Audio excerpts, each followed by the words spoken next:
Hello, this is Mike of Nearly Enough Dice, and this is the Kerbal Space Program. Now, I've gone back in time because I'm not playing hardcore.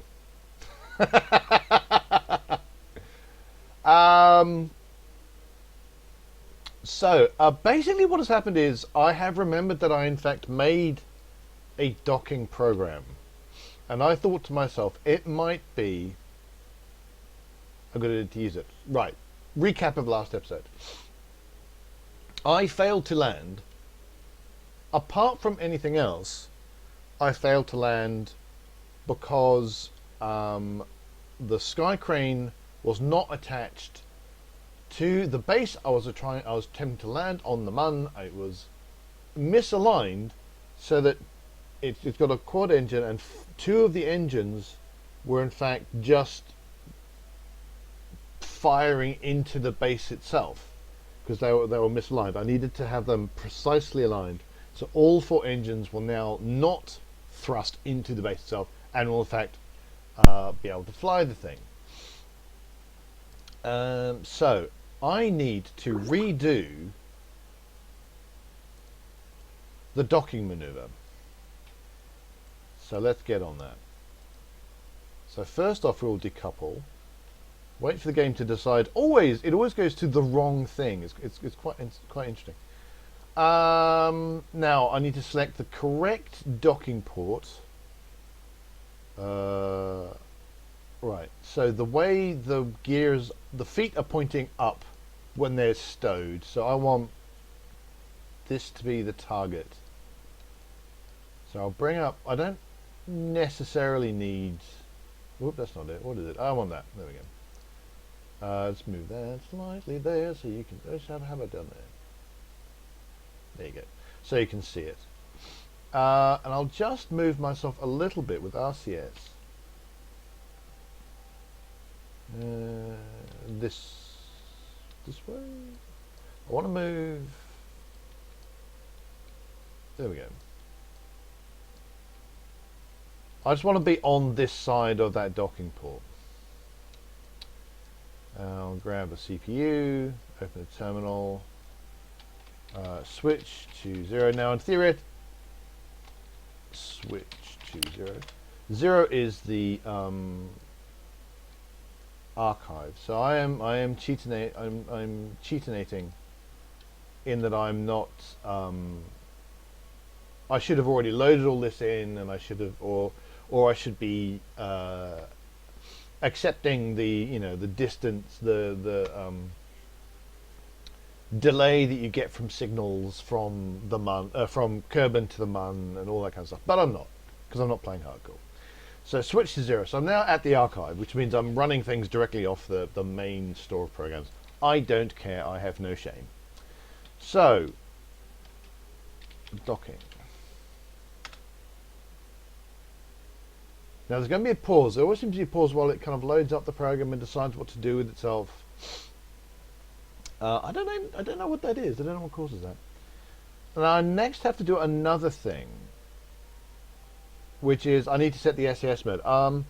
I did program the capacity for this to aim itself without the use of SAS. But I haven't got it to work very well yet. I've also found a very interesting thing which may or may not happen.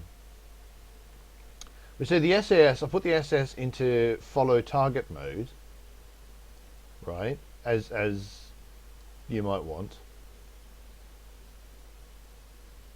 And sometimes I've noticed that it loses that ability, which is kind of interesting.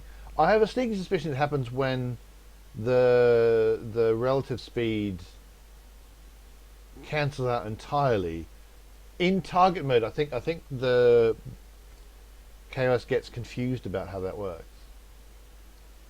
So the velocity just went to 0 and I lost the ability to track the target. So I'm actually going to go into orbit mode,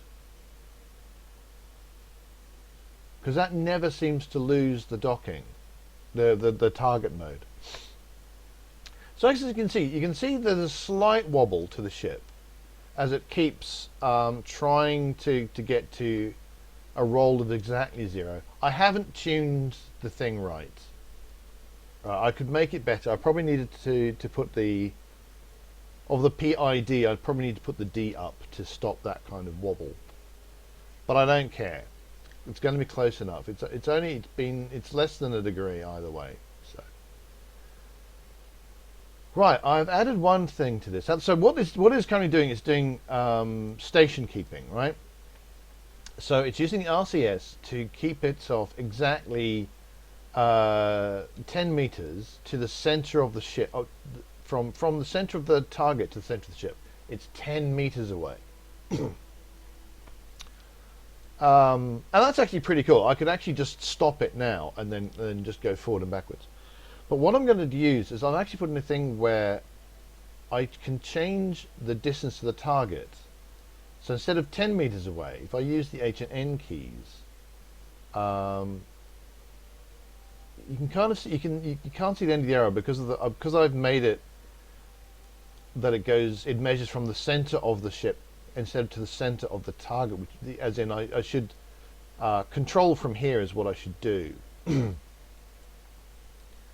And then you'd want the arrow going from here pointing directly to there, and then you can see exactly where the aim point is. But you can see that because there's the middle, where the word is there. You can see as I hit the H key, it moves closer in, which means that this craft, because it's saying I want to be X distance away, directly on the line facing out from the docking port, it will just move to where I'm putting that new point. So you can't quite see it, which is a bit of a pain. But that's purely because I haven't set up the arrows properly. But you can see that I am moving gradually towards the target vessel.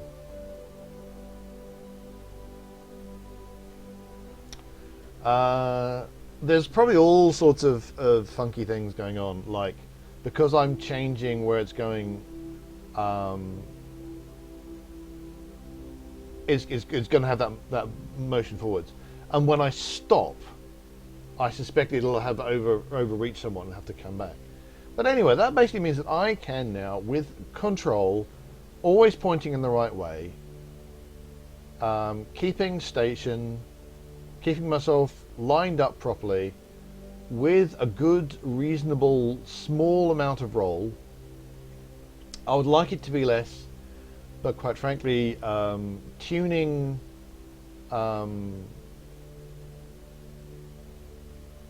PID constraints is, quite frankly, a pain in the buttocks.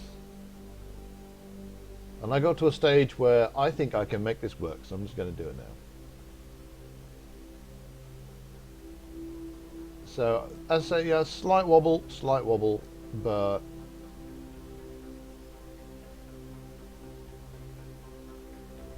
it's a couple of degrees either way. Well,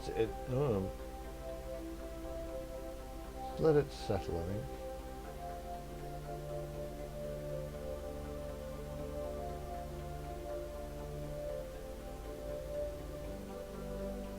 That should do. Right. I'm putting the brakes on because the brakes is how I decided to end it. I probably should have used something else, but never mind. Okay, so because of all that, I've passed over the periapsis.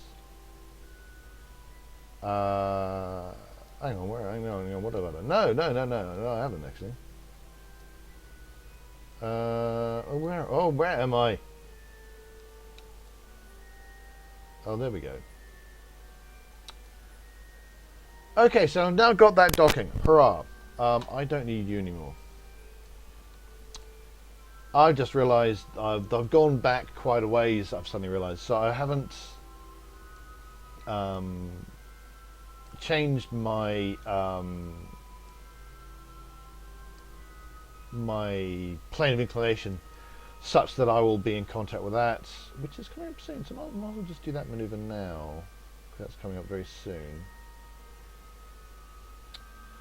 Let's do it there. And that's basically about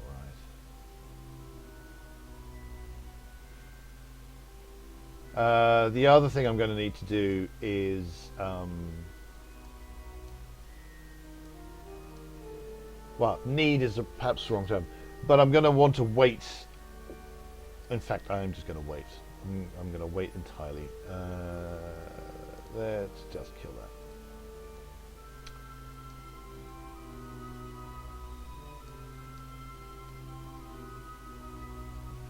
This is about to pass into night.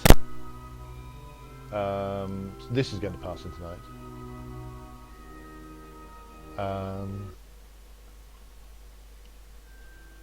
And that's a pain. I don't want to do the landing at night. Mostly, I mean, partially because I think I'll crash and die. Yeah, yes, as you can see, that the long night starts.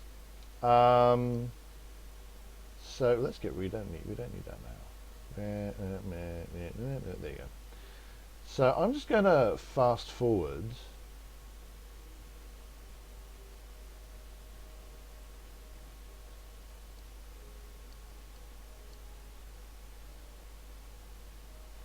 Completely ignoring what's going on with the orbiter, but that's fine. Right, so dawn is now beginning. Now I need to go and find of the many things. This is the one. There we go. So I'm just going to start everything when dawn has just happened at the landing site. That way it'll be light, you can see what's going on. That you can't see anything because of course this is in the night time, but that's okay. I actually want to set up some maneuvers first, so it doesn't really matter. Where are we? I've literally just, I had it. What are we doing? Right, so that dawn has just happened here. Where's the ship that way?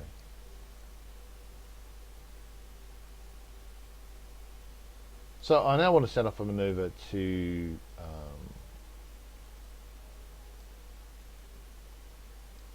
do the landing and all that kind of stuff.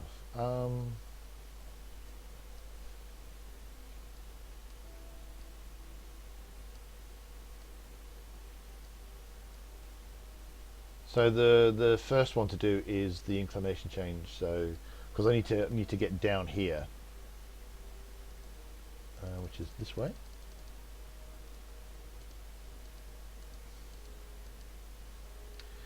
I also want to take back some delta V because I'm adding delta V into the system if I do this.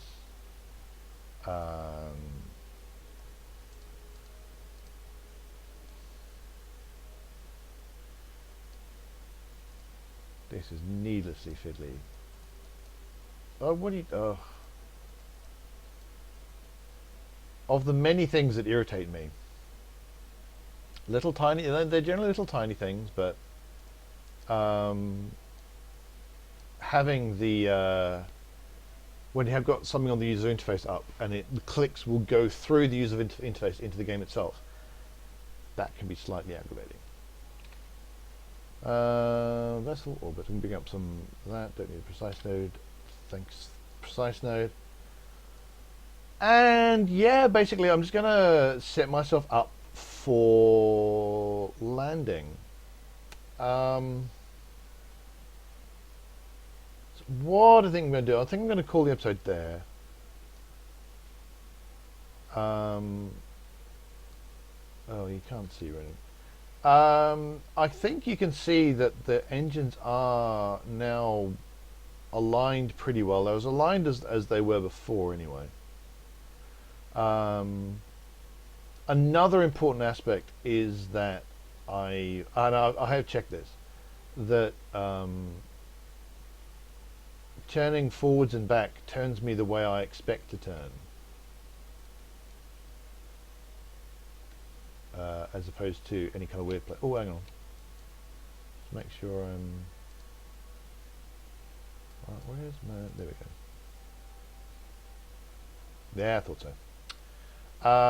Just make sure. So forwards and back takes me forwards and back. Sideways takes me the way I think I should go.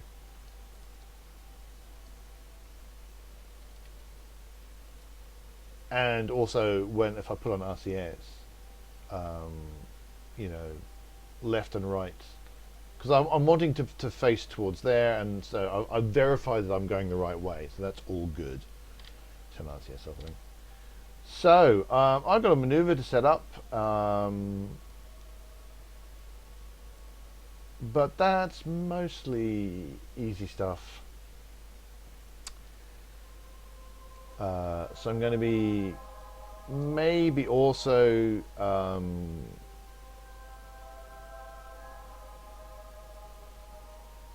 yeah, I might just go for it. It's a fairly high periapsis. I could go lower, but that would mean another another orbit, which I don't really feel like doing. What I really should be doing, because I've just seen Dumbarati just did a live stream on KOS on landings and making KOS landing a constant altitude burn.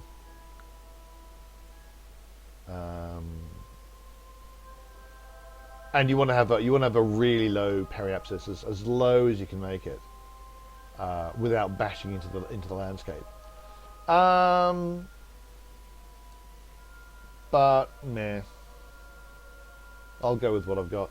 Hopefully, you see, if the skycrane engines function the way if they now function and they're not just going to burn the lab, they're actually going to provide thrust, everything should be fine. So that is what I'm going to do next episode. I'm going to try another landing.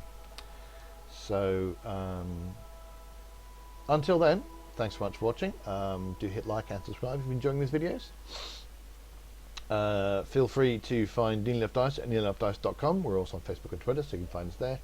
And until next time, reach for the stars.